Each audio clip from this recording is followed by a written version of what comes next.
Friends, আপনাকে একটা জরুরি কথা বলার ছিল। আমি থাকি 42 নম্বর ওয়ার্ডে মধ্য হাওড়ায়।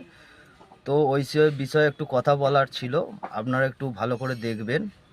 এই স্থান থেকে আমি কল টানি, এই কলটা টানার জন্য এখানটা গর্ত হয়ে যায়।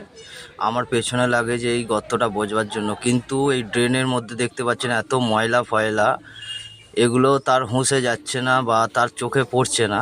শুধু আমার ঘরের সামনেটা ড্রেনের কাজটা শুধু খোঁড়া রয়েছে বলে তার অসুবিধা হচ্ছে।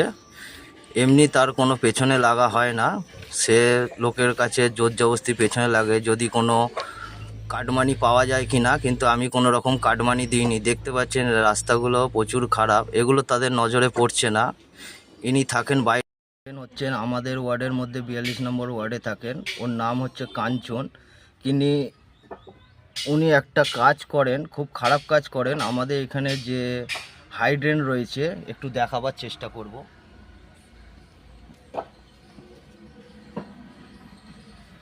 আপনাকে হয়তো দেখাতে পেরেছি, এই হাইড্রেনটায় প্রচুর ময়লা জমে।